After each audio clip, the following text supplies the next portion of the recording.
Hey guys, and welcome back to another digital painting tutorial where we'll be learning how to paint chunky knit patterns so we can make things like cardigans and scarves. Hopefully by the end of this tutorial, you'll have something that looks like this. To start, let's go over our canvas information. First, we're going to our Tools Actions button, Canvas, Canvas Information. Here is where you can title your work as well as sign your name if you would like to begin there. Next, under Dimensions, we will be working in 3800 square pixels at 300 dpi. That gives us a total of 42 layers to work with. And our color profile is the default, which is the second option from the top of our available color profiles available. So let's start by going into our brush library. Under Drawing, you will see the Blackburn brush. This will be the brush that we are going to use in order to create our knit brushes. So first we need to go all the way to the very top of our brush library. There you will find a plus sign. If you select the plus sign, you will get a brush folder. I bring that brush folder all the way down until it's underneath my organic brushes. Now if you click on it, we can rename it, and I'm going to name it Knit or Knits. Totally up to you. Now that that's done, you can see that our knit folder is without any brushes. And here is where the real fun begins. So in this folder, I have the different shapes that I wanted to show you we will be using in order to make our knit brush set. This is one of the shapes that we will be using for a knit. I'm just moving it down and out of the way so that I can redraw it. Now that I have it out of the way, I'm going to add a layer. So this would be your point at which you add a layer that's specific to this knit design. Be sure to select a medium gray. If you need these colors, they are down below in the description of this video. We are going to select the Blackburn brush. And there may be an actual name for this, but this most closely reminds me of the herringbone design that we see with like wood and tiles. Now that I have my design, I'm going up to the Transform tool. I'm going to make sure that I center it. I have on the snapping to make sure that it easily centers. By clicking on that layer and pressing copy, I can now go to my knit brush folder and select the plus sign. Now we are going to Shape, Edit, Import, and Paste. There's our shape, hit done. Now we do need to make some adjustments. Here you can see that when the brush turns, there's some strange overlap. So we want to fix this by going down to First, Properties. We need to make this a little bit bigger on that minimum size on brush behavior. This will make it a little easier for us to see. Then we want to go up to our stroke path and create more spacing. Now we need to deal with this overlapping strange occurrence that happens when we turn. Go back to our shape. And then we go to our touch properties, take rotation all the way until it says follow stroke. Right now it looks even worse, but we're about to fix that right here with this little circle. We're going to turn until it's at exactly 270 degrees. And now the brush should behave much better on those curves and turns. Technically, you could stop here and leave the brush as is. I'll show you what it looks like.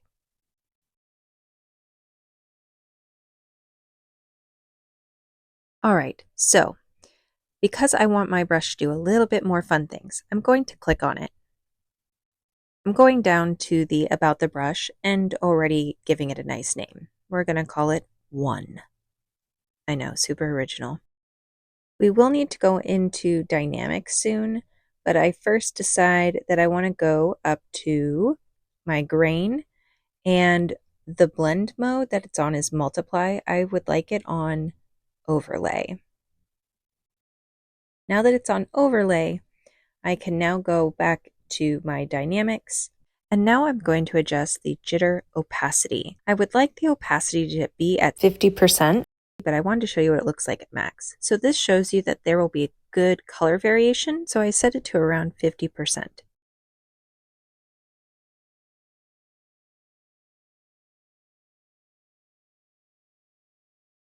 Don't forget to select Done, and now we can test out what this brush looks like by going back to our layers, adding a layer, and then I'm going to pick a different color And see, look at that nice color variation.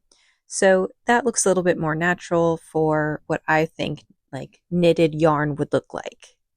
The good news is it only gets easier from here. So now we have our first shape down. We're going to do shape 2, which is sort of like a diamond shape. You can disregard this step as this step is just for me and moving my example out of the way. I'm going to add a layer. And on this layer, I am going to make sure I'm on that medium gray once again. I'm going back up to the drawing Blackburn brush. And now I'm going to draw 1/2 of the diamond. Once I like the way that looks, I'm going to duplicate that layer, go to transform, select flip horizontally, and now I have my shape. I combine those 2 layers, so now they're on one, and I need to take off snapping here so that I can use freeform to reshape it just a little bit. I wanted it a little bit on the thinner side. Now going back to my snapping settings, I can put this at the center of my canvas. Now I'm going to select that layer, press copy, open up the brush library, go back into knits, and now I'm going to duplicate that first brush. I'm going to go immediately to About the Brush and relabel it Brush 2 and go to my shape, edit, import, paste, and select Done. Now I need to make some just minor adjustments. Under stroke path, we want to create more spacing until we like the way that it appears. By duplicating our first brush, it actually saved all of its settings, so the only thing we had to change was the shape, and then we went in and made any adjustments that we felt were necessary to the piece. We'll do it again here.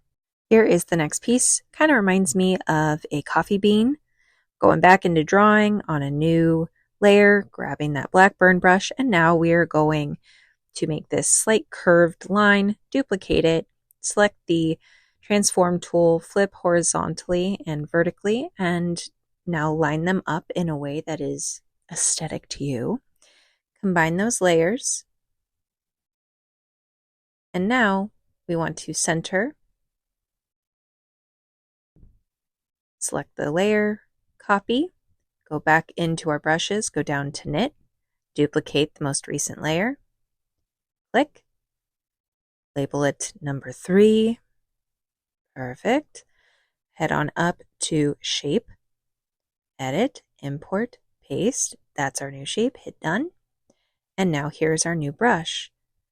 Let's go and adjust the stroke path and the spacing, and all of our other settings are taken care of from that first brush, and now we're done. Only 2 more shapes now. Now we want to do this shape. So let's make sure that we get a new layer down. This part you can ignore because that's just for me. I'm going to select the drawing folder, Blackburn brush, and duplicate or replicate the initial drawing. I want to duplicate this layer. I'm going to flip, horizontal and vertical, and now I'm going to, I end up turning on snap here so that I can mathematically make it work. The math is mathing, do you see? And then I combine those 2 layers so they're on one. All right, and now I just make sure that's centered. Select, copy, go back into my brush library to knits, duplicate that layer, click. I'm going to rename number 4. Done. Now I'm going to the shape, edit, import, paste. Done. And now I just need to make sure that the spacing is appropriate. So I'm going up to stroke path, spacing, and just seeing where it looks best. I hope you guys are starting to see the pattern here. Now, last one. Back into our layers. These are the bunny ears as I call them. And so now adding a new layer. I'm just, for me, moving this layer over. This is not your step, this is mine. So back on that new layer, I am going to grab the Blackburn brush once again and create my little bunny ears. I do need the eraser, so what you can do, So when you're on this brush, you can actually hold down on the eraser and it will select the same eraser of the brush that you've been using. So now the brush is the Blackburn eraser as well. I hope that made sense. Once I have my desired shape, I do tilt it. I use the transform tool. Then I duplicate that layer, flip it horizontally, and then I turn on my snapping so that I can mathematically make sure it is equal. And then I combine the layers. I move them with the transform tool, making sure it's centered. Copy. And then brush library down to knit, duplicate, click, label, layer 5, or brush 5, sorry, go into shape, edit, import, paste, done. And now I can adjust the spacing by going up to the stroke path, spacing, and there you have it. And now done. All right, now that we have these knit brushes made, now we can get into how to paint and utilize these for textured fabric like scarves or cardigans. The examples that I provide are two different types of scarves. One that is a chunky knit and the other one that has sort of a knitted pattern in it. On a new layer, I'm going into my brush library and selecting the inking Inka brush. And I'm going to use the Inka brush to just get my main block shape down. As you can see, I did not sketch this. I felt the moment and I went with it. If you need to sketch, by all means use a sketch. There's nothing wrong with sketches. And in fact, I encourage it. I didn't feel I needed it in this particular case, just for the demo. Now I make the size of that Inka brush a bit smaller, and I use that to make the little tassels at the end of the scarf here.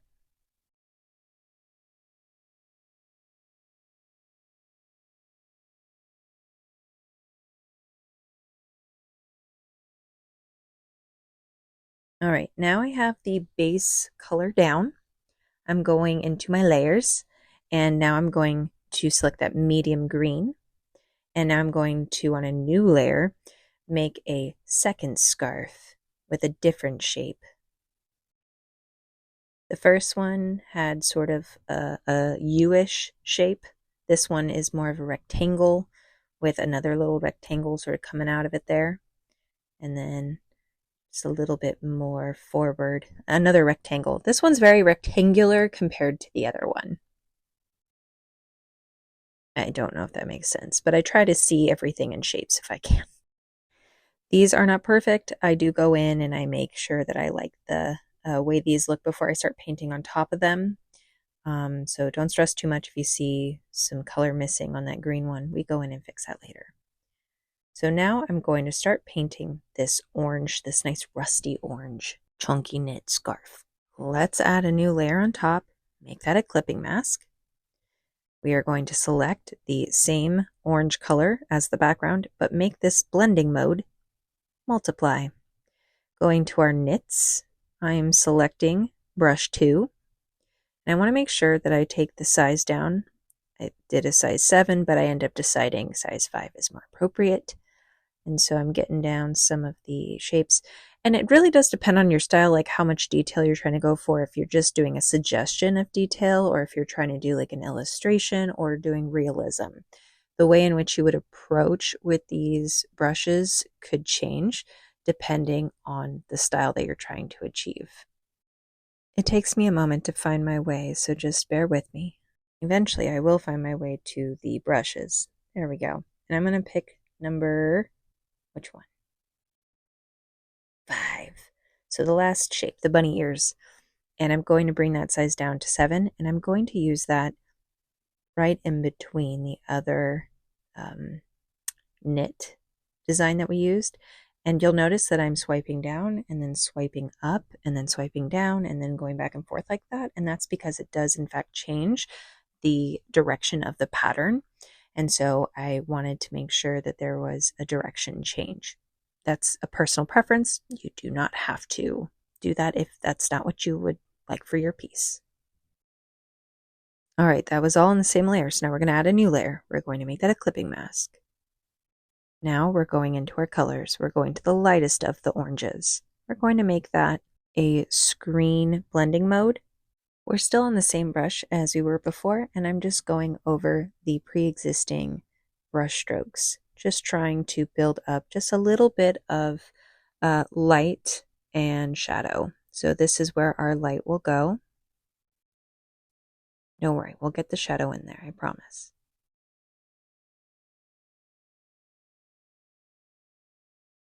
Going back into layers, we're going to add a new layer, make it a clipping mask, and set that clipping mask to multiply. We're going into our darkest orange, and we're going back to the Inca brush.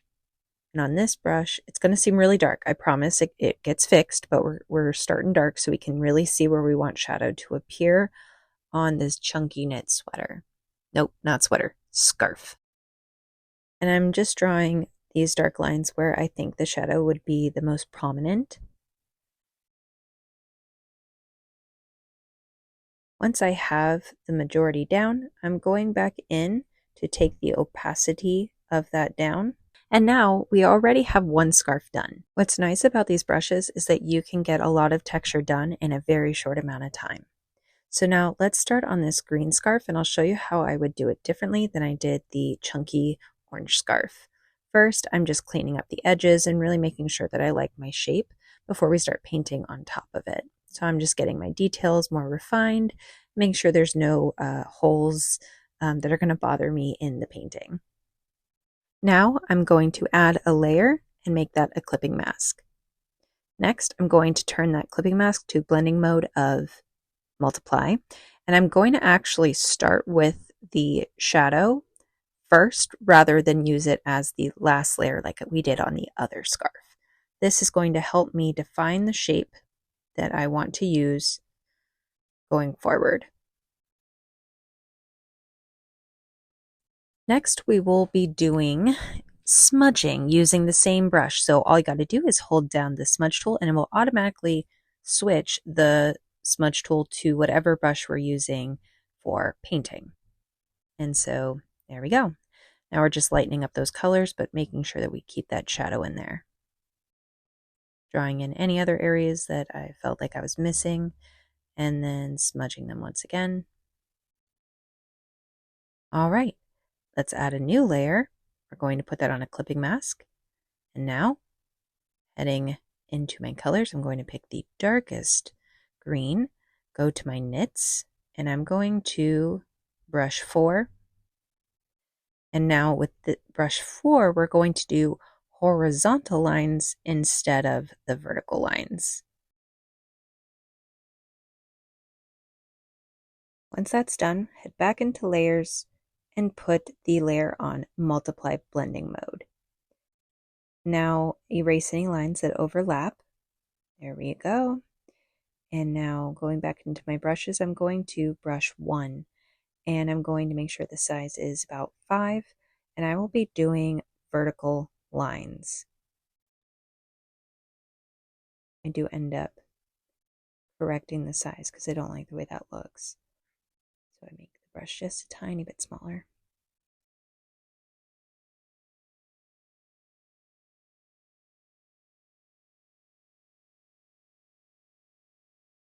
I'm just repeating this all the way down. Look how quickly we're able to make this scarf, a nice detailed scarf with such minimal effort. I'm still on the same layer, still doing the design that we had before. There we go. I end up switching the direction because, fabric, when it has a design on it, the design will change based on how it's laying on you. So I just wanted to make sure that I'm being consistent with the direction of this knit pattern. Almost done. I'm going to show you how I would add more highlights to this, but first I'm going to add a layer and then not use that layer yet. Go back to the multiply blending layer, and I'm actually going to make that a different one. And I end up settling on Is it divide? Yeah. I end up settling on divide eventually. I take the opacity down and still deciding that divide is the one for me. No, truly, I meant it. And taking that down to around 50%.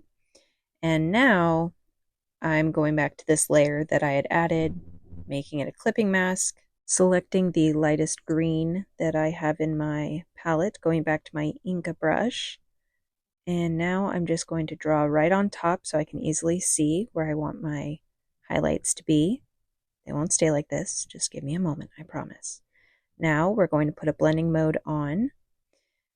And we are going to put the blending mode screen, and then we're going to take the opacity down to around 60 or 70%. Now take that smudge tool and soften up those edges, and we're all done.